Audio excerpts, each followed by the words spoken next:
Hello बच्चों, कक्षा 10th की बोर्ड की परीक्षा बहुत नज़दीक चलती आ रही है।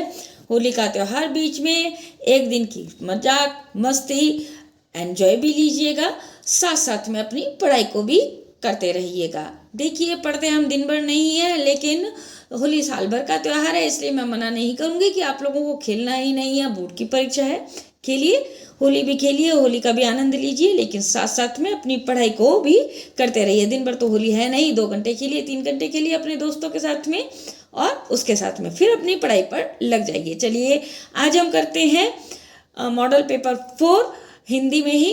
वीडियो के अंदर, पूरे के अंदर बहुत अच्छी तरीके से ध्यान रखिएगा। सेक्शन ए के क्वेश्चन आंसर मैं आपको बोल बोल के समझा समझा के करवा रही हूँ। सेक्शन बी में जो भी क्वेश्चन इंपॉर्टेंट है वो बताऊंगी आपको। सेक्शन सी में जो क्वेश्चन इंपॉर्टेंट है, जो पाठ व्याख्या से संबंधित इंपॉर्टेंट है, जो आपको बहुत अच्छी तरीके से आपको करना है निबंध, वो भी आपको बताऊंगी कि ये निबंध आपको रट लेना है। इसलिए तो बिना स्किप कीजिए करके वीडियो देखना है आपको। और इसके साथ साथ में ही आपको जो इस पीडीएफ की पूरी इस मॉडल पेपर की पीडीएफ जो मिलेगी आपको डिस्क्रिप्शन बॉक्स में, तो वो भी आपको बता दी जाएगी कि कैसे आपको वहाँ से पीडीएफ डाउनलोड करनी है। चलिए देखिए, खंड अ के अंदर देखिए, जो आपके पास में एक अपठित गद्यांश आएगा, एक अपठित पद्यांश आएगा। ठीक है, 5 नंबर का ये और 5 नंबर का वो, तो 10 नंबर आपके पास में यहाँ पर बहुत आसानी से आप गेन कर सकते हैं। देखिए, जीना भी एक कला है, लेकिन कला ही नहीं तपस्या है। जियो तो प्राण डाल दो जिंदगी में, ढाल दो जीवन रस के उपकरणों में। ठीक है, लेकिन क्यों? क्या जीने के लिए जीना ही बड़ी बात है? तो पूरा ही आपके पास में जीवन के ऊपर आधारित सारा संसार अपने मतलब के लिए ही तो जी रहा है। याज्ञवल्क्य बहुत बड़े ब्रह्मवादी थे, ऋषि थे। उन्होंने अपनी पत्नी को विचित्र भाव से समझाने की कोशिश की कि सब कुछ स्वार्थ के लिए है। पुत्र के लिए पुत्र प्रिय नहीं होता, पत्नी के लिए पत्नी प्रिया नहीं होती, सब अपने मतलब के लिए प्रिय होते हैं। आत्मनस्तु कामाय सर्व प्रियम भवति। विचित्र नहीं है यह तर्क। संसार में जहाँ कहीं प्रेम है, सब मतलब के लिए। सुना है पश्चिम के हॉब्स और हेल्वीसियस जैसे विचारकों ने भी एक ऐसी ही बात कही है। सुन के हैरानी होती है। दुनिया में त्याग नहीं है, प्रेम नहीं है, परार्थ नहीं है, परमार्थ नहीं है, केवल प्रचंड स्वार्थ। भीतर की जिजीविषा, जीते रहने की प्रचंड इच्छा ही अगर बड़ी बात हो, तो फिर वही सारी बड़ी बड़ी बोलियां जिसके बल पर दल बनाए जाते हैं, शत्रु मर्दन का अभिनय भी किया जाता है, देशोद्धार का नारा भी लगाया जाता है, साहित्य और कला की महिमा भी गाई जाती है, झूठ है। इसके द्वारा कोई ना कोई अपना बड़ा स्वार्थ सिद्ध करता है। लेकिन अंतरतर में कोई कह रहा है ऐसा सोचना गलत ढंग से सोचना है। स्वार्थ से भी बड़ी कोई ना कोई बात अवश्य है। जिजीविषा से भी प्रचंड कोई ना कोई शक्ति अवश्य है। क्या है? ठीक है, अंतर का मन, यानी कि अंतर मन की आवाज जरूर कहती है कि स्वार्थ से भी बड़ी कोई चीज जरूर है। उपयुक्त गद्यांश का उचित शीर्षक क्या होना चाहिए? देखो, जीना एक तपस्या है, प्रचंड स्वार्थ, जीना एक कला या जीने की भावना। तो जीना एक तपस्या, ये इसके लिए पूर्णतया सार्थक बैठता है बच्चों। तो इसका जो उचित शीर्षक है वो है जीना एक तपस्या। आत्मनस्तु कामाय सर्व प्रियम भवती ना से तात्पर्य क्या है? ठीक है, आत्मनस्तु कामाय सर्व प्रियम भवती से तात्पर्य क्या है? तो इसका आंसर आपके पास में आएगा, सब अपने मतलब के लिए प्रिय होते हैं। दुनिया में प्रस्तुत है, दुनिया में क्या प्रस्तुत है? त्याग, प्रेम, प्रचंड स्वार्थ या परमार्थ। तो इसके अंदर आंसर आएगा प्रचंड स्वार्थ। पश्चिम के विचारकों ने कहा है कि दुनिया में त्याग नहीं है, परमार्थ नहीं है, प्रचंड स्वार्थ है या परार्थ नहीं है। तो पश्चिम के विचारकों ने भी कहा है कि प्रचंड स्वार्थ है, दुनिया में प्रचंड स्वार्थ है। प्रचंड स्वार्थ में किया जाता है, क्या किया जाता है? शत्रुमर्दन का अभिनय किया जाता है, साहित्य कला की महिमा की जाती है, देशोद्धार का नारा लगाया जाता है। ये उपयुक्त सभी, तो उपयुक्त सभी आएगा यहाँ पर।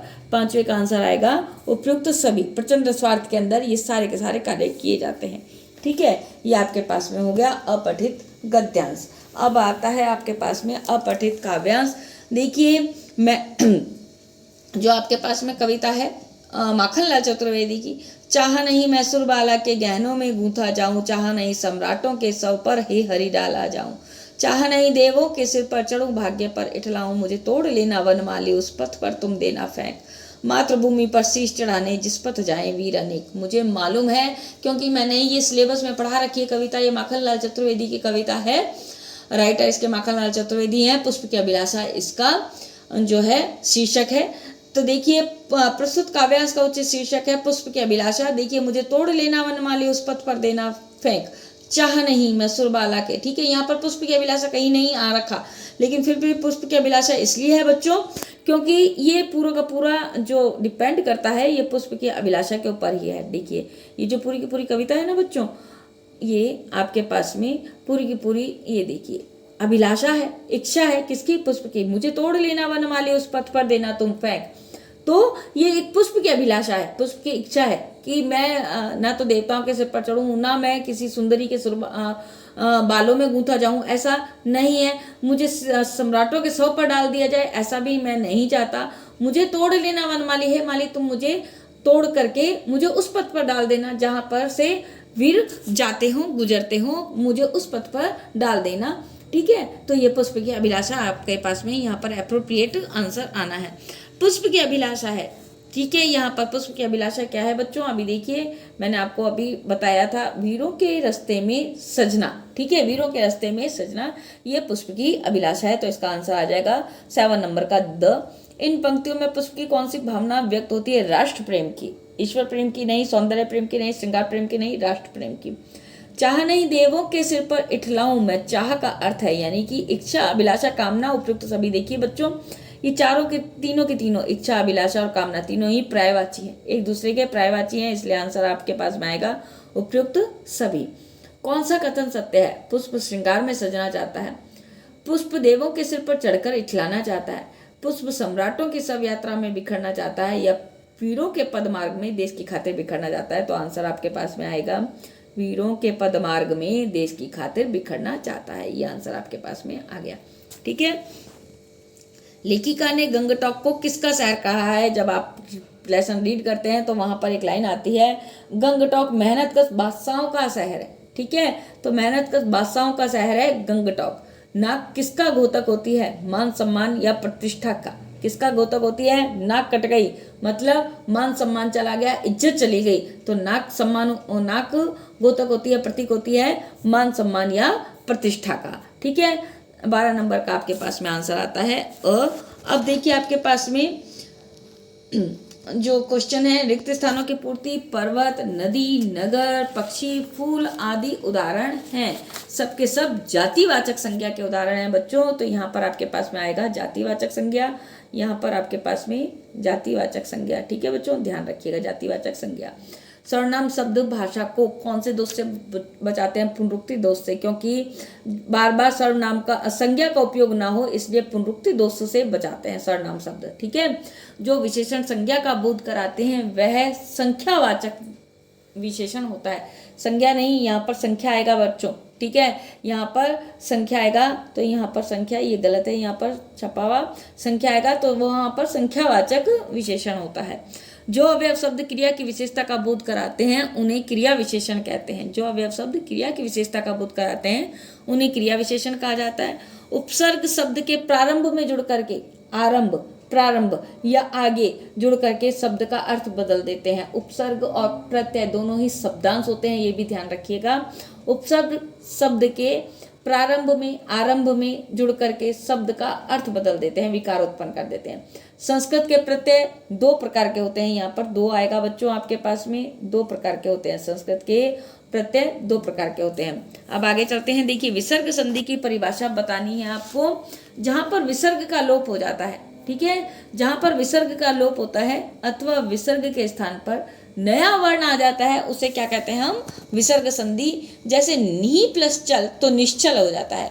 समास विग्रह, सामासिक शब्दों के बीच के संबंध को स्पष्ट करना, सामासिक शब्दों के बीच के संबंध को स्पष्ट करना क्या कहलाता है? समास विग्रह कहलाता है।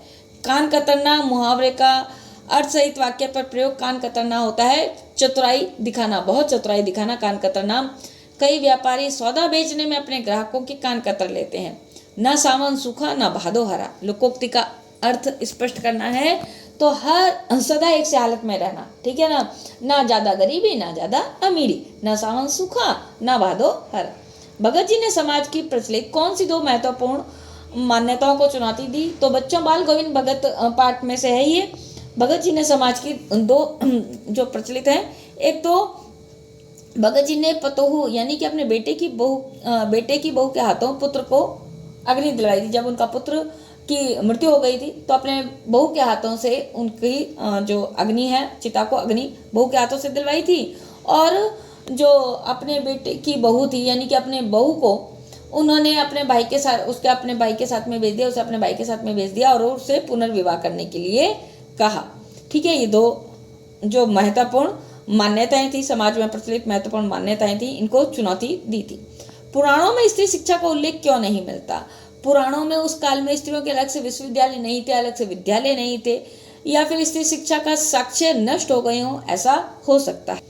आत्मकथा कविता में कंथा से क्या तात्पर्य है? कंथा बच्चों गुदड़ी को कहते हैं। जो पुराने कपड़ों से गुदड़ी बनाई होती है ना, उसको कहा जाता है गुदड़ी, जो निर्धनता का प्रतीक है। कंथा मतलब निर्धनता का प्रतीक है गुदड़ी। कवि का जीवन भी गुदड़ी के समान नगण्य है, यानी कि उसके अंदर ऐसी कोई भी चीज नहीं है जिसे वो डिफाइन करे या जिसे वो लोगों को बताए कि नहीं मेरे जीवन में ये चीजें हुई हैं। ऊधो तुम हो अति बड़भागी, गोपियों ने ऐसा क्यों कहा है? ऊधो तुम हो अति बड़भागी, बड़भागी क्यों कहा गया? यानी कि बहुत भाग्यवान हो। ठीक है, भाग्यवान कहने में गोपियों का व्यंग्य निहित है। उद्धव के प्रेमहीन होने पर गोपियों ने उन्हें बड़ा भाग्यशाली व्यंग्यात्मक रूप में कहा है। प्रेमहीन क्योंकि उनके अंदर प्रेम नहीं था, कृष्ण के समक्ष रहते हुए, कृष्ण के साथ में भी रहते हुए उनके अंदर प्रेम नहीं था, उनका हृदय प्रेम से विहीन था, इसलिए गोपियों ने कहा है। यहाँ कुमड़ बतिया को नाही जो तर्जनी देख मरी जाही। पंक्ति को स्पष्ट कीजिए। तो यहाँ पर देखिए ये कुमड़ बतिया किसके लिए आया है? लक्ष्मण द्वारा कहा गया है, यहाँ कुमड़ बतिया कोई नाही। जब लक्ष्मण कहते हैं परशुराम को कि आप हमको यहाँ पर कुमड़ बतिया समझ रहे हैं, यानी कि छुई मुई का फूल समझ रहे हैं, ठीक है, तो कोई भी नहीं है जो आपकी उंगली दिखाने मात्र से डर जाएंगे। तो यहाँ पर कुमड़ बतिया छुई मुई का फूल है, जे तर्जनी देख करके डर जाएं, ये लक्ष्मण के द्वारा कहा गया संवाद है रामचरित वो परशुराम संवाद में से। चश्मा लेखक की नजर में किसका प्रतीक है? चश्मा लेखक की नजर में देशभक्तों को सम्मान देने और देश प्रेम का प्रतीक है। चश्मा लेखक की नजर में देश प्रेम का प्रतीक है। राजधानी में तहलका मचा हुआ था, यह तहलका किसके संबंध में था? यह तहलका था महारानी एलिजाबेथ के संबंध में, क्योंकि वो भारत आकर के भारत यात्रा पर आ रही थी और हमारी गुलामी की मानसिकता का भी घोतक है। ठीक है, राजधानी में तहलका मचा हुआ था रानी एलिजाबेथ की यात्रा का, क्योंकि जब वो भारत यात्रा के लिए आ रही थी तो राजधानी में जो जो परिवर्तन हो रहे थे उन परिवर्तनों के लिए तहलका मचा हुआ था। और यह तहलका किस संबंध में था? हमारी गुलामी की मानसिकता का भी घोतक है। ठीक है, अज्ञे जी ने कृति और सामान्य लेखन में क्या अंतर बताया है? तो अज्ञे जी ने आंतरिक दबाव में लिखे जाने वाले लेख को क्या कहा है? कृति कहा है। आंतरिक दबाव, जो लेखक आंतरिक दबाव के उसमें लिखता है वो कहते हैं कृति, और जो लेखन बाहरी व्यवस्था से होता है उसे सामान्य लेखन कहा जाता है। कृति जब लेखक कहते हैं ना, कृति है लेखक द्वारा लिखी गई कृति। कृति के अंदर आंतरिक दबाव होता है, जो लेखक चाहता है स्वयं अपने आंतरिक दबाव से लिखना, ठीक है ना, जो उसका मन चाहता है वो अपनी वो कृति में लिखता है। और वास्तव में सामान्य लेखन होता है जो बाहरी व्यवस्था के कारण से लिखता है, धन कमाने की लालसा, यश की लालसा, ठीक है ना, इसके कारण से लिखता है, बार बार जो पब्लिशर है उसके कहने से लिखता है, वो होता है सामान्य लेखन। और कृति होती है उसके आंतरिक दबाव का लेखन।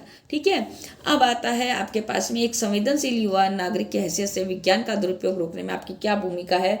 बच्चों ये क्वेश्चन इस बार बहुत इंपॉर्टेंट रहने वाले हैं। ऐसे इस तरीके के क्वेश्चन आपके पास में बहुत ज़्यादा इंपॉर्टेंट रहने वाले हैं, क्योंकि अनुमान और कल्पना के आधार पर आप लोगों की तार्किक क्षमता, बौद्धिक क्षमता का इस बार आकलन किया जाएगा। तो इम्पॉर्टेंट रहेगा ये क्वेश्चन, ध्यान रखिएगा। ऐसे ही क्वेश्चन यही ठैया झुलनी हे रामा, हे रानी हो रामा, ये भी क्वेश्चन बहुत इंपॉर्टेंट है क्वेश्चन। मैं आपको बता देती हूँ। झिलमिलाते सितारों की रोशनी में नायक गंतोक लेखिका को किस तरह सम्मोहित कर रहा था? इंपॉर्टेंट है क्वेश्चन। क्रिया को परिभाषित करते हुए कर्म के आधार पर क्रिया को उदाहरण सहित समझाइए। क्रिया की परिभाषा भी देनी है क्रिया की परिभाषा लिखनी है, ठीक है ना। तो परिभाषा देते हुए कर्म के आधार पर क्रिया दो प्रकार की होती है बच्चों, सकर्मक और अकर्मक। तो उन दोनों को भी बताना है कि कर्म के आधार पर क्रिया दो प्रकार की होती है, सकर्मक और अकर्मक, और उनके दोनों उदाहरण भी बताने हैं। यहाँ पर आपको केवल क्रिया की परिभाषा बतानी है, सकर्मक और अकर्मक की परिभाषा नहीं बतानी है, ये भी ध्यान रखिएगा। कवि देव ने ब्रज दुल्हे किसे कहा और क्यों, इंपॉर्टेंट क्वेश्चन है बच्चों, करिएगा जरूर अच्छी तरीके से याद। कैप्टन मूर्ति का चश्मा बार बार क्यों बदल देता था, कर लीजिएगा, ठीक है। कवि के अनुसार फसल क्या है, फसल क्या है, बहुत छोटी सी कविता, बहुत शानदार कविता। फसल क्या है, अनगिनत नदियों का पानी, मिट्टी के गुण धर्म, बहुत सी मिट्टियों के गुण धर्म, ठीक है, बहुत सी खेतों, बहुत से मनुष्यों के हाथों की मेहनत, बहुत सी नदियों का पानी मिल करके क्या बनता है, फसल बनता है। सूर्य की रोशनी उसमें शामिल है, ठीक है, सूर्य की किरणें उसमें शामिल है। तो कवि के अनुसार फसल क्या है, तो आप जब फसल कविता पढ़ते हैं उसका केंद्रीय भाव, जब आप फसल का भावार्थ याद कर लेंगे तो आप उसका आंसर लिख पाएंगे आराम से। इंपॉर्टेंट क्वेश्चन रहेगा बच्चों। छाया मत छूना कविता में कवि ने यथार्थ को कठिन पूजा की बात क्यों कही है, इंपॉर्टेंट क्वेश्चन है, ये भी करिएगा। बिस्मिल्लाह खां को शहनाई की मंगल ध्वनि का नायक क्यों कहा गया है, बिस्मिल्लाह खां को शहनाई की मंगल ध्वनि का नायक इसलिए कहा। देखिए अब आपके पास में क्वेश्चन है कि बिस्मिल्लाह खां को शहनाई की मंगल ध्वनि का नायक क्यों कहा गया है, बहुत इंपॉर्टेंट क्वेश्चन है बच्चों। क्योंकि बिस्मिल्लाह खां को शहनाई की मंगल ध्वनि का नायक इसलिए कहा गया है क्योंकि उनकी शहनाई से हमेशा मंगल ध्वनि ही निकलती थी। वे काशी के विश्वनाथ बालाजी मंदिर में अनेक मांगलिक उत्सव पर्वों पर शहनाई भी बजाते थे। इसके साथ ही उनसे बढ़कर और कोई दूसरा शहनाई वादक नहीं हुआ, ठीक है, इसलिए उनको मंगल ध्वनि का नायक कहा गया है बिस्मिल्लाह खां को। लेखक ने संस्कृति और अपसंस्कृति किसे कहा है, पढ़ लीजिएगा, इंपॉर्टेंट ही है पाठ में से।